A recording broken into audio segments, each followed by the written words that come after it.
Bir dəqiqədə bir məsələ öyrənək. Məsələnin şərtində deyilir ki, iki qat mayalanma prosesində iştirak edən hüceyrələrin xromosomlarının sayının cəmi 77-yə bərabərdir. Gəlin yazaq ki, qat mayalanmada hansı hüceyrələr iştirak edir? 2N mərkəzi hüceyrə üstəgəl N sperm, endosperm yaranır. N yumurta hüceyrə üstəgəl N spermdən də zigot yaranır. Yəni ümumilikdə 4 hüceyrə, 5N qədər hüceyrə iştirak edir iki qat mayalanmada.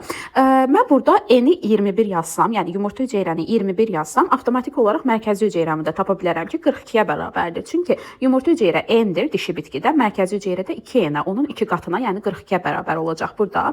Yumurta hüceyrəni verilib, mərkəzi hüceyrəni tapdım, ümumi cəmi də bilirəm 77-yə bərabərdir. Mən burada spermlərin xromosom yığımını bilmirəm, məndən məsələnin şərtində də onu soruşurlar və yazıram 21 üstəgəl 42 üstəgəl 2N bərabərdir 77. Əslində burada 2N yazılmamalıdır. Nəyə görə? Çünki burada dişi bitki ilə erkək bitkinin xromosom yığımı bir-birindən fərqli olacaq, öz-özünə tozlanan deyil. 2N 14-də, yəni spermlərin cəmi 14-ə bərabərdir. Bir sperm 7-dir, ikisi iştirak etdiyi üçün 14 cavab olur A variantı.